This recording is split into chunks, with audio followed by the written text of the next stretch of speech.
스포츠.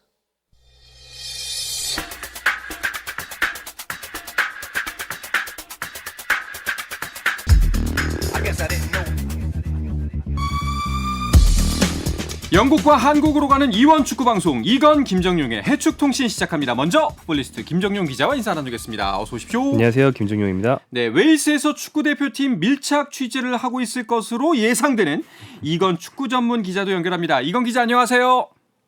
네, 안녕하세요. 영국 웨일스 카디프에 있는 이건입니다. 네, 우리 대표팀이 이제 영국 현지 시간으로는 오늘 저녁에 웨일스와 평가전을 치르는 거죠? 네, 그렇습니다. 이제 현지 시간으로 오후 7시 45분, 한국 시간으로는 내일 새벽 3시 45분에 영국의 이제 서쪽 지방이죠. 웨일스에 있는 카디프 시티 스타디움에서 웨일스와 평가전을 치릅니다. 웨일스가 이제 피파 랭킹이 35위고 한국이 28위니까 사실상 뭐 7계단 차이니까 큰 차이는 없고 웨일스 지역의 상징이 용이거든요. 그리고 특히 한국 축구의 상징 호랑이이기 때문에 네. 용과 호랑이, 용호상박의 대결이 펼쳐질 것 같습니다. 그렇네요. 지금 웨일스 날씨는 어떤가요? 이 영국이 지난주까지는 좀 쌀쌀했어요. 저도 이제 자켓 입거나 파카 같은 거 입고 돌아다녔는데 지금 갑자기 이번 주부터 갑자기 기온이 오르기 시작하면서 뒤늦게 9월달 들어서 섭씨 30도가 넘는 날씨들이 이어지고 있습니다. 오늘도 이제 날씨가 덥고요.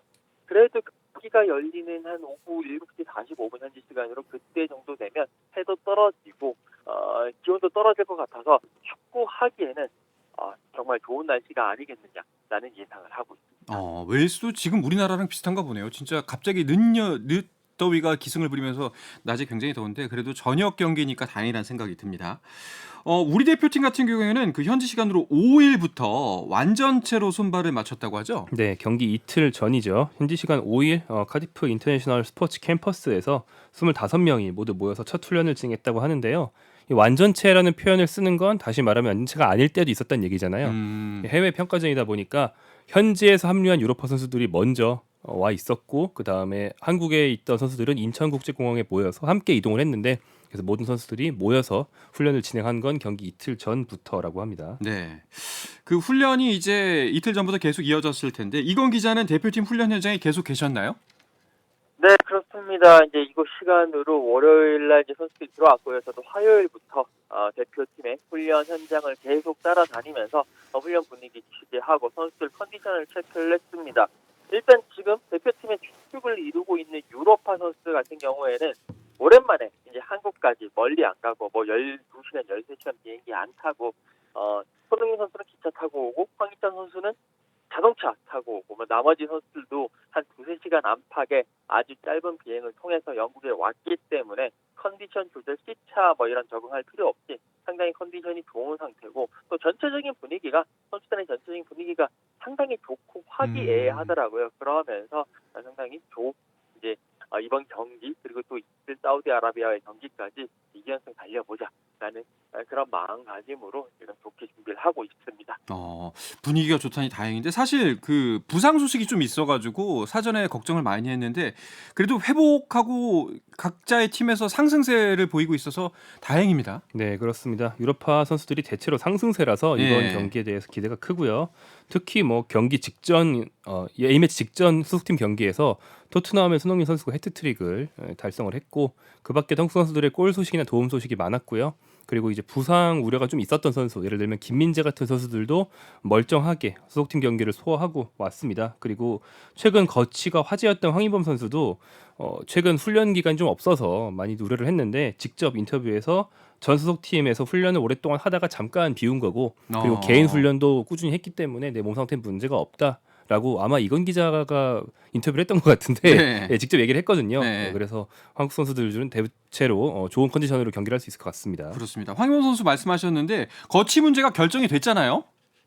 네, 그렇습니다. 그 황인범 선수와 만나서 이제 인터뷰를 하면서 여러 가지 특히나 가장 첫 번째 질문이 대표팀 합류 앞두고 결국에 거치 문제 정리되는데 홀가분하겠다라고 질문을 했는데 홀가분하다고 얘기를 했어요. 사실 이 황인범 선수 같은 경우에는 그리스 올림피아코스에서 이제 1년 동안 뛰고 있었는데 그 이후에 여러 가지 이제 계약 조항과 관련해서 여러 이제 문제들이 불거졌고 황인범 선수는 떠날 수 있다.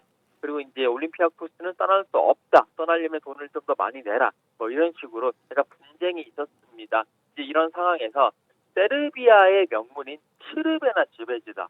이게 이제 세르비아어로 붉은 별, 레드스타라는 뜻인데 이 팀에서 황인범 선수에게 이제 손을 내밀었고 결국에 올림피아코스와 이 츠르베나 지베즈다가 여러 가지 얘기를 하면서 황인범 선수의 지적을 확정을 지었습니다.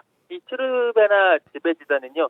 이 옛날에 세르비아가 전신이 유고슬라비아인데 네. 유고슬라비아 시절까지 다 포함해가지고 리그 우승 30회, 컵 대회 우승 12회 여기에 챔피언스 리그에서 한번 우승을 한 세르비아의 가장 큰 전통 명문이다라고 보시면 되겠습니다. 그 역대 최대 금액으로 이적했다는 소식도 들려왔는데 이 팀으로 간 게 또 한 가지 반가운 소식인 게 황인범 선수가 지베지다에 가면서 챔피언스리그에서도 볼 수가 있잖아요. 네, 그렇습니다. 츠르베나 지베지다는 현재 세르비아 리그가 그렇게 돈이 많지는 않기 때문에 말씀하신 것처럼 세르비아 리그 역대 최고 이적률을 황인범 선수가 경신을 했어요.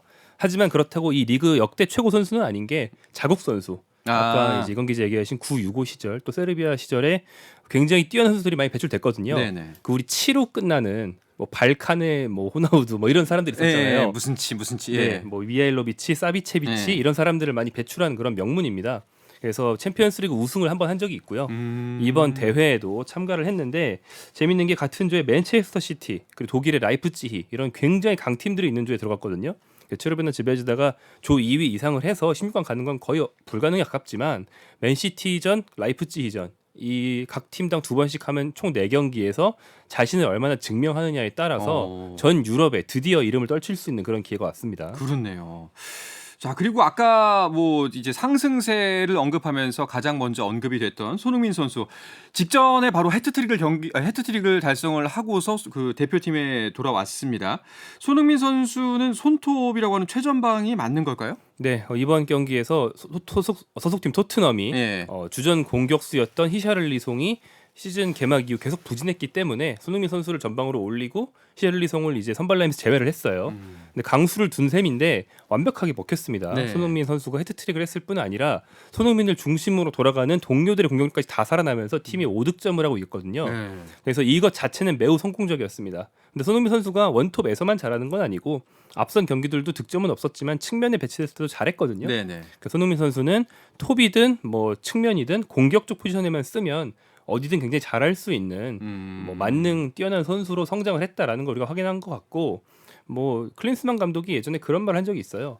투톱을 세우고 그 뒤에 미드필더로 손흥민을 쓸 수도 있다. 공격수를 많이 우겨넣기 위해서 이런 말 한 적이 있는데 그러지만 않으면 됩니다. 아무튼 공격에 써주기만 하면 손흥민 선수는 알아서 네. 할 겁니다. 네. 아, 불안한데요. 이 얘기 안 들었으면 했는데 클린스만 감독은 그렇다면 손흥민 선수 어떻게 활용할지가 굉장히 좀 궁금하다고 표현해야 되는데 걱정이 된다라고 자기 입에서 나오려고 합니다. 그 경기 전에 공식 기자회견이 있다고 들었는데 관련해서 혹시 이야기가 나왔나요? 일단 공식 기자회견이 이건 이제 어제였죠. 이 시간으로 이제 9월 6일 오후에 공식 기자회견이 있었습니다. 이 자리에 클린스만 감독 그리고 손흥민 선수가 나왔습니다. 손흥민 선수의 구체적인 포지션에 대한 얘기는 이제 클린스만 감독이 좀 말을 아꼈고요. 그 네. 대신에 손흥민 선수가 대표팀에서도 캡틴을 하고 주장을 하고 있고 그리고 또 토트넘에서도 주장을 하고 있다. 그러면서 이 부분이 상당히 리더십이 상당히 좋고 손흥민 선수의 그런 리더십은 일단 어린 선수들뿐만이 아니라 여러 가지 많은 고참 선수들이라든지 경험이 많은 선수들에게도 큰 영감을 준다라고 이야기를 하면서 상당히 손흥민 선수를 찬양을 했고요. 칭찬을 했고요. 또 손흥민 선수의 그런 승리에 대한 열망 또 아시안컵 우승에 대한 열망이 상당히 강하다라는 이야기도 했습니다. 그리고 이제 손흥민 선수도 같이 이제 여러 가지 이야기를 했는데 이 손흥민 선수가 오늘 경기에 나서서 여러 가지 하는 얘기들을 한번 직접 들어보도록 하시죠.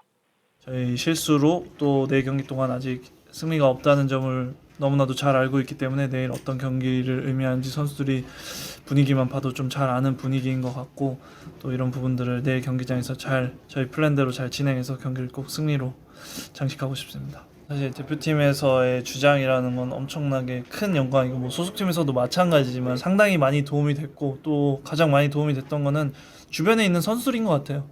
주변에 있는 선수들 뭐 소속팀에서도 정말 좋은 그룹의 선수들이 옆에서 도와주고 있는 것처럼 대표팀에서도 마찬가지로 옆에서 제가 의지할 수 있는 선수들이 항상 있어서 분명히 도움이 됐다라고 생각합니다. 네, 분명히 느끼는 책임감이 막중할 것 같은데 좀 가벼운 마음으로 좀 산뜻하게 경기를 했으면 좋겠다 하는 바람이 있네요. 김정용 기자는 이번 웨일스전 선발 라인업을 어떻게 예상하시나요? 네, 뭐 예상해 보자면 네. 클린스만 감독이 부임한 뒤에 여러 가지 선수를 기용해 봤지만 대체로는 4-4-2 포메이션을 즐겨 쓰는 걸로 보이거든요. 그 손흥민 선수가 최근 최전방 공격수를 소화한 적이 있고 클린스만 감독 부임 이후에 제일 경기력이 좋았을 때도 손흥민 선수가 공격수였습니다. 네. 그래서 아마 투톱 중에 한 자리에 서지 않을까 싶고요.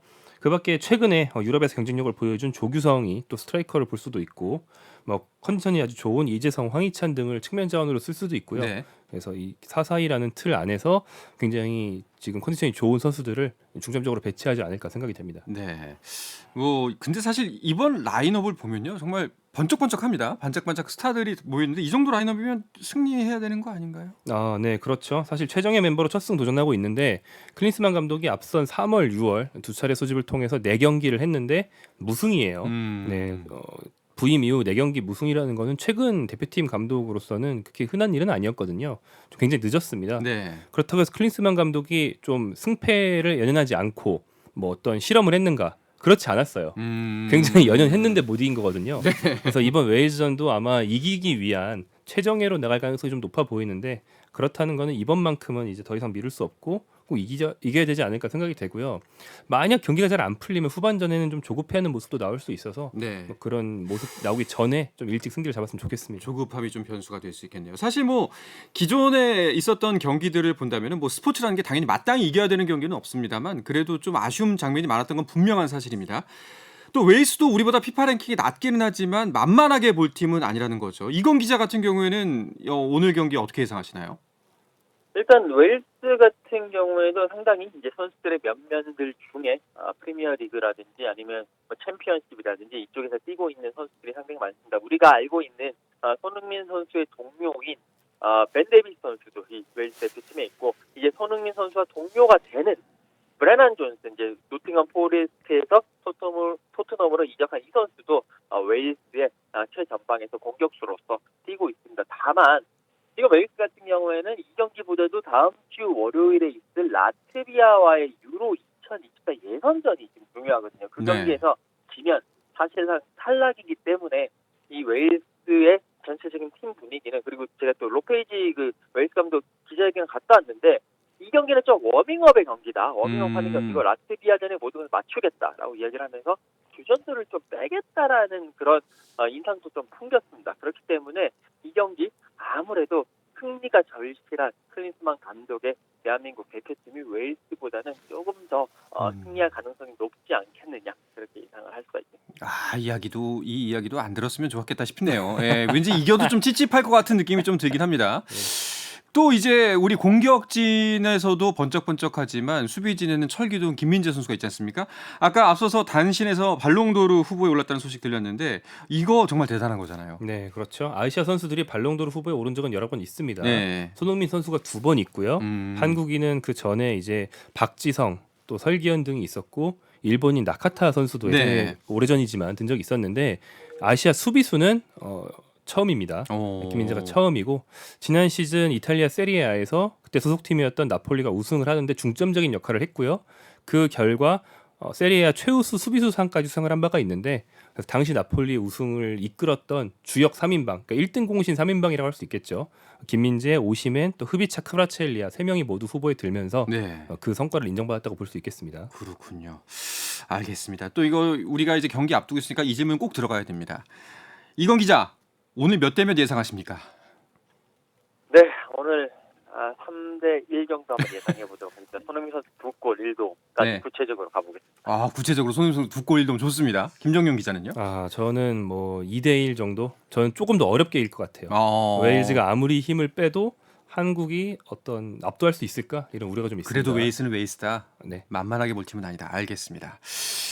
근데 오늘 이 경기가 그 뇌진탕으로 인한 교체 시범 경기로 지정됐다고 하는데 이 얘기는 뭔가요? 네, 이게 클럽 축구, 그러니까 프로 네. 축구를 많이 보시는 분들한테는 아주 새로운 얘기는 아닙니다. 뭐냐면 뇌진탕으로 인한 경기 중에 어떤 우려, 특히 뭐 심장마비 이런 걸로 직결될 수가 있기 때문에 머리 쪽의 부상은 그래서 경기 중에 뇌진탕으로 인한 부상자가 발생하면 교체 한도를 한 장 늘려주는 거예요. 그러니까 원래 5명 교체한 뒤에 부상자가 나오면 그 팀은 이제 부상자를 빼고 경기를 하거나 10대 11이 되는 거거나 네, 예. 아니면 그 부상자가 참고 그냥 뛰거나 이런 식이었는데 이제는 머리 쪽의 부상으로 확인이 되면 이제 교체 한도를 늘려주는 거죠. 좀 더 선수를 보호하기 위한 그런 규정 변화인데 사실 이 바뀐 규정은 클럽 축구계에서는 많이 쓰여왔고요. 뭐 피파 클럽 월드컵이라든지 이런 프로팀들이 나온 데는 많이 쓰여왔는데 이제 A매치를 이걸 확대하기 위해서 이번 평가전에서 시범적으로 적용을 해본다고 합니다. 어떤 건지 몰랐는데 꼭 필요한 제도 같네요. 네, 뭐 선수 보호를 위한 제도는 늘어나면 늘어날수록 좋죠. 그렇습니다. 알겠습니다. 자, 9월 A매치 주간을 맞아서 우리나라 웨일스 경기 외에도 축구 대표팀 경기들이 세계 곳곳에서 열리고 있는데요. 이야기는 잠시 쉬었다가 와서 계속해서 전해드리겠습니다.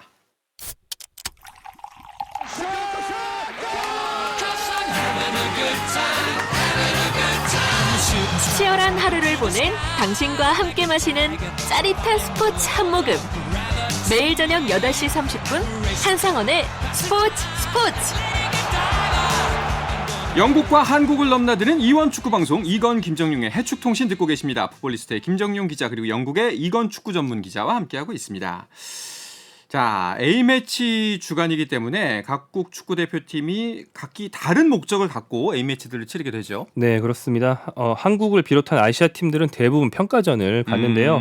이제 유럽 축구연맹 소속된 유럽 팀들 같은 경우에는 이번 9월 A매치 2연전을 통해서 유로 예선을 진행합니다. 아까 이건 기자가 얘기해준 그 웨일즈 대표팀이 우리 한국과의 경기를 좀 경시할 수 있는 이유도 그 다음 경기는 유로 예선이기 때문에 뒷경기에 더욱더 힘을 실는다는 그런 차원의 얘기였고요. 또한 이제 아프리카에서는 네이션스컵 예선, 또 북중미에서는 월드컵 예선, 또 남미 예선 이런 각종 그 월드컵이나 자기 대륙 대회 예선들이 많이 진행이 됩니다. 그렇군요. 그러면은 이건 기자가 있는 유럽에서는 그 이 유로 예선 때문에 굉장히 화제겠네요. 네, 그렇습니다. 일단 이 유로 2024가 이제 내년 여름 독일에서 열립니다. 이를 앞두고 이제 이번 9월 A매치 기간, 그다음에 10월 A매치 기간, 그다음에 또 11월 A매치 기간까지 계속 유로 2024 예선이 진행되고 있고요. 총 유럽의 47개국 나라가 이제 조별리그 10개조로 나뉘어서 경기를 펼치는데요. 개최국 독일이야 어차피 자동 진출이니까 이제 조별리그에 포함되지 않고요. 나머지 이제 팀들이 하는데 각 조 1위와 이게 2위, 그러니까 20개 팀이 본선에 직행을 하게 되고 이제 독일이 가고 나머지 세 자리를 놓고 이제 플레이오프를 펼쳐가지고 세 팀을 뽑아서 총 24개 팀이 올라가는 그런 구조가 되겠습니다. 그렇군요. 얘기만 들어도 재밌을 것 같습니다. 유로에서는 지금 어디까지 진행이 됐죠? 네, 총 53개 팀이 참여하고 10조로 구성되어 있는데 현재 조별리그 5차전이 대체로 시작이 됩니다. 다만 이제 각 조의 참가팀이 숫자가 똑같지 않기 때문에 이제 4차전을 하는 팀, 3차전 하는 팀도 가끔 있긴 합니다만 전반적으로 5차전을 하는 그런 시기고요. 가장 혼란스러운 게 이 웨일즈가 속한 D조입니다. 네, 현재 팀별로 치른 경기 수가 다르긴 한데 웨일즈가 조 4위로 굉장히 떨어져 있고요. 튀르키예가 1위, 아르메니아가 2위고 또 지난번 월드컵에서 굉장히 잘했던 크로아티아가 3위에 있습니다. 저거 굉장히 혼란스럽기 때문에 웨일즈 감독이 지금 사실 경질 위기란 얘기도 있어요. 네네. 그래서 한국전보다 뒷경기에 더 힘을 실겠다는 말이 그래서 나오는 거기도 합니다. 지금 물러설 수가 없는 상황이긴 하군요. 자, 그리고 뭐 유로 예선 쭉 기사들을 살펴보면은 포르투갈의 성적이 굉장히 좋은 것 같습니다. 지금 4연승이에요. 네, 제2조에 포함되어 있는데요. 포르투갈이 전승 무실점으로 압도적인 1위를 달리고 있습니다. 이제 포르투갈이 한국 시간으로 9일 오전 3시 45분에 슬로바키아와 이제 홈 경기를 이제 슬로바키아 원정 경기를 치르게 되거든요. 포르투갈이 4전 전승, 슬로바키아가 3승 1무. 둘 다 정말 지금 잘 나가고 있는 팀이기 때문에 이 두 팀의 맞대결에서 조별 그 조의 1위가 완전히 갈릴 것 같고 또 호날두가 대표팀을 선발이 됐는데 호날두도 여러 가지 이야기를 하면서 특히나 그 리오넬 메시와의 라이벌 관계는 이제 사라졌다. 나는 이제 사우디에 있고 그리고 이제 메시는 미국에 있기 때문에 더 이상 라이벌은 아니다. 친구도 아니다. 우리 서로 식사도 안 했는데 친구도 아니고 그냥 서로 존중하는 우리는 그냥 역사를 바꾼 사람들이다. 라고 이제 약간 뭐 자화자찬 같기도 하고요. 뭐 이런 식의 인터뷰를 해가지고 또 화제가 되기도 했습니다. 그런데 이거는 해탈 아니면은 정신승리 같은 느낌이 드네요. 그 호날두가 요즘 그 어떤 유튜브에서 많이 하는 네. 그런 어떤 속마음 인터뷰 같은 형식의 인터뷰에도 출연을 하기도 하고 오. 미디어 활동을 조금씩 하거든요. 그러다 보니까 이런 질문을 받을 수밖에 없는 것 같습니다. 아마 좀 호날두 선수도 좀 변했구나라는 생각이 들 수도 있을 것 같습니다. 세월이 또 흘렀으니까요. 네, 그리고 이제 은퇴가 정말 얼마 안 남았기 네. 때문에 네, 많이 유명세를 늘려놔야 됩니다. 알겠습니다.